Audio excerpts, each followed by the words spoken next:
Haleluya, haleluya, shalom blessed people. Kiranya berkat dan damai sejahtera Allah di dalam Tuhan Yesus Kristus menjadi bagian kita sepanjang hari ini. Bersama saya Pendeta Theodorus dari Rumah Berkat House of Blessing. Tema kita hari ini adalah Tuhan, nama yang indah dan patut dipuji. Firman Tuhan terambil dari Mazmur 135 ayat 1-4. Begini firman Tuhan. Haleluya, pujilah nama Tuhan. Pujilah hai hamba-hamba Tuhan. Hai orang-orang yang datang melayani di rumah Tuhan, di pelataran rumah Allah kita. Pujilah Tuhan, sebab Tuhan itu baik. Bermasmurlah bagi namanya, sebab nama itu indah. Sebab Tuhan telah memilih Yakub baginya, Israel menjadi milik kesayangannya. Saudara terkasih dalam Tuhan, dari pembacaan ini kita mendapati frasa-frasa yang sama diulang-ulang sebagai panggilan yang tegas untuk beribadah melalui puji-pujian. Seperti dalam Mazmur 134 yang saya sampaikan sebelumnya, tidak diragukan lagi bahwa orang-orang yang datang melayani di rumah Tuhan adalah para imam dan orang-orang dari suku Lewi. Dan mereka menjadi representasi daripada bangsa Israel sebagai umat Tuhan. Nah, kita perhatikan juga di ayat 18-20, dikatakan di sana ada kaum Harun, kaum Lewi, dan orang-orang yang takut akan Tuhan yang harus memuji Tuhan. Kaum Harun menunjuk kepada para imam, kaum Lewi menunjuk kepada orang yang melayani di rumah Tuhan, lalu kemudian orang-orang yang takut akan Tuhan tentu menunjuk kepada umat Israel. Nah saudara, kata Tuhan yang dituliskan dalam huruf kapital semua dituliskan sebanyak 7 kali di ayat 1-4, dan total ditulis sebanyak 19 kali dari ayat 1-21. Kata Tuhan ada 2 kali disebut dengan singkatan Yah di ayat 1 dan ayat 21, yaitu dalam Haleluya. Yah, kata Yah itu menunjuk kepada nama Tuhan dari bahasa Ibrani. Nah saudara, kata Tuhan dari tetragramaton YHWH yang diterjemahkan dengan Yahweh adalah nama Allah perjanjian dari bangsa Israel di perjanjian lama. Jadi, nama Tuhan atau Yahweh adalah pusat dari ibadah dan pujian penyembahan daripada orang-orang Israel. Jadi bagi mereka, ketika mereka datang ke Yerusalem, ke rumah Tuhan, maka mereka telah mempersiapkan segala sesuatunya, termasuk diri mereka, adalah mereka akan menghadap Tuhan dengan berpusat kepada Tuhan, dan mereka akan memberikan persembahan yang terbaik bagi Tuhan. Itu sebabnya nama Tuhan begitu banyaknya dituliskan di pasal ini. Bagaimana dengan saudara dan saya? Yuk kita renungkan. Nah, saudaraku, adapun alasan-alasan umat Tuhan di dalam mereka memuji dan bermasmur bagi Tuhan adalah yang pertama, sebab Tuhan itu baik. Ayat 3 bagian A. Yang kedua, sebab nama itu indah. Ayat 3 bagian B. Yang ketiga, sebab Tuhan telah memilih Israel baginya. Ayat yang keempat. Nah, dalam pembahasan ini saya berfokus pada alasan yang kedua, sebab nama itu, Tuhan maksudnya, adalah nama yang indah. Nama Tuhan atau Yahweh tidak terelakkan bahwa nama itu terhubung dengan peristiwa Musa ketika ia menanyakan nama Allah yang memanggil dan mengutusnya ke Mesir dalam Keluaran pasal 3 ayat 14. Musa bertanya di ayat 13, di Gunung Horeb Allah berfirman kepada Musa, Aku adalah Aku, yang dalam bahasa Ibrani ialah Ehye Asher Ehye. Nah saudaraku, Aku adalah Aku merupakan terjemahan yang umum yang biasa kita baca. Ada juga yang menerjemahkannya dalam kata kerja future, sehingga menjadi Aku akan ada. Alkitab Ibrani terjemahan Yunani atau yang disebut Septuaginta menerjemahkannya menjadi Aku adalah Dia. Menariknya, terjemahan yang lebih terkini dari para ahli seperti David Noel Friedman menerjemahkannya menjadi Aku yang menyebabkan sesuatu ada. Yang jika disederhanakan, arti Ehye Asher Ehye adalah akulah sang pencipta. Saya setuju dengan terjemahan yang terkini. Saudara, menariknya juga di sini ditulis, ya, aku sang pencipta. Dari pihak kita, ini diganti dengan kata ganti orang ketiga tunggal, dia. Jadi dari pihak Tuhan dia berkata dalam bentuk aku sang pencipta, maka dari pihak kita umat mengatakan dialah sang pencipta. Nah, saudaraku yang terkasih dalam Tuhan, dengan demikian arti nama Tuhan atau Yahweh yang indah itu sangatlah tepat seperti yang diungkapkan oleh pemazmur tentang Tuhan yang maha besar. Tuhan yang maha besar itu adalah Allah pencipta langit dan bumi. Ayat 5-7.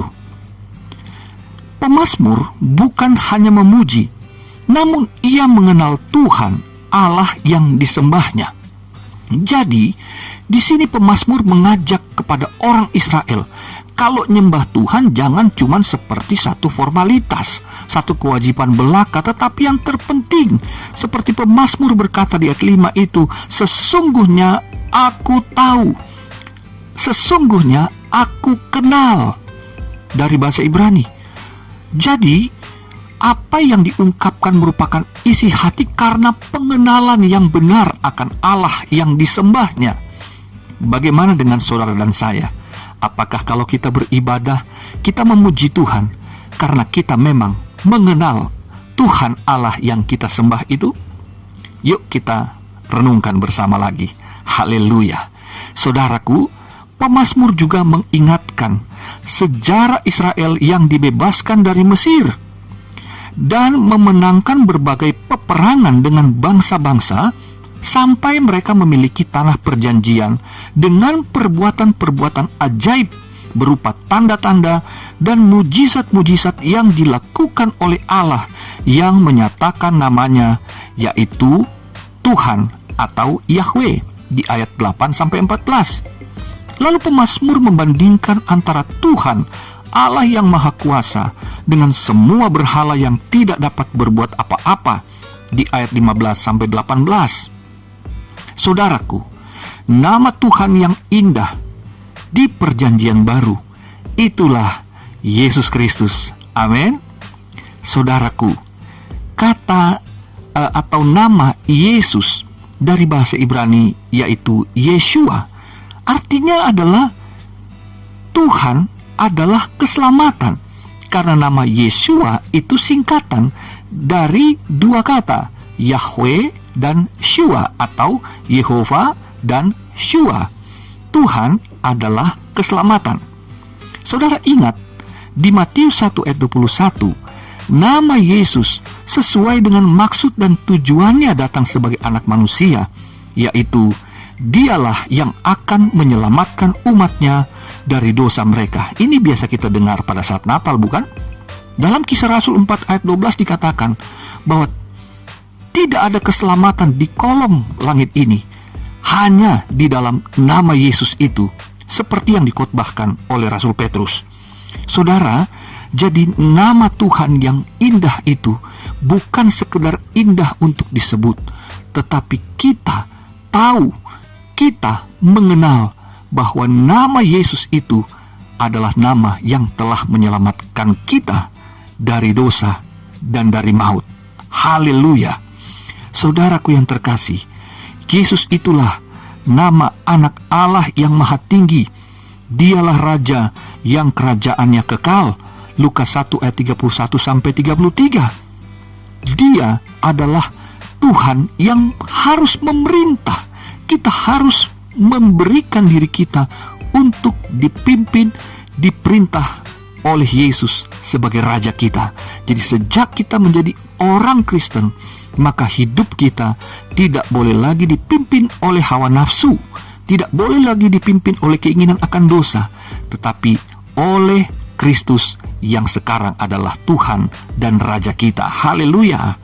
Saudaraku, dikatakan juga Yesus adalah nama di atas segala nama, yang di dalam namanya bertekuk lutut semua yang ada di langit, di atas bumi, dan di bawah bumi, dan semua atau segala lidah mengaku bahwa Yesus Kristus adalah Tuhan, bagi kemuliaan Allah Bapa, menurut Filipi 2 ayat 9-11.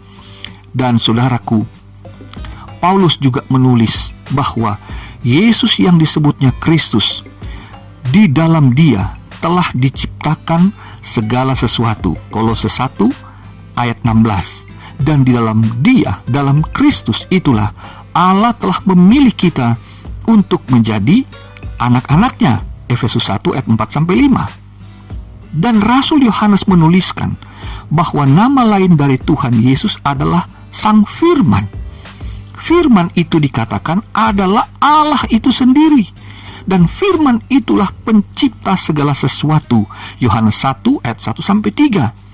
Di dalam Yesus Kristus itulah setiap orang yang percaya menerima hidup yang kekal, Yohanes 3 ayat 16. Dan dikatakan sorga di mana Allah Bapa tinggal menjadi jaminan kita yang percaya kepada Yesus, Yohanes 14 ayat yang ke-6.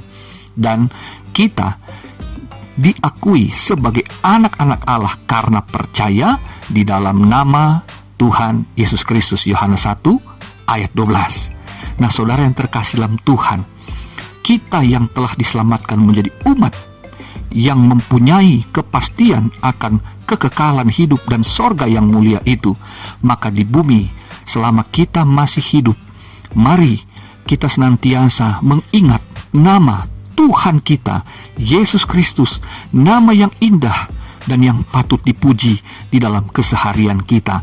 Dia juru selamat untuk hidup yang kekal, dan Dia akan menjadi juru selamat bagi kita juga di dalam menjalani hari-hari ini. Saudaraku, ingat kata Rasul Petrus dalam 1 Petrus 2 ayat 9 dan 10 bahwa kita adalah imamat yang rajani, bangsa yang kudus, umat pilihan Allah. Cocok bukan dengan yang dikatakan Mazmur 135 ini, bahwa kita yang sudah diselamatkan adalah orang-orang yang sudah dipilih Allah untuk menjadi penyembah-penyembah Dia di dalam setiap aspek kehidupan kita. Kita bukan pendeta mungkin, bukan seorang gembala sidang, bukan seorang penginjil atau apapun jabatan-jabatan gerejawi, tetapi setiap orang yang percaya telah dianugerahkan nama di atas segala nama, yaitu Tuhan Yesus Kristus, nama yang indah. Dengan demikian, kita semua diberikan satu anugerah untuk menjadi para imam yang boleh mempersembahkan korban, yang kata Paulus, itulah tubuh kita sebagai persembahan yang kudus, yang berkenan kepada Allah. Selamat beraktivitas, selamat untuk menjalani hari dengan penuh sukacita, karena kita punya nama yang indah yang menyertai hari kita. Tuhan Yesus memberkati. Haleluya, bless people.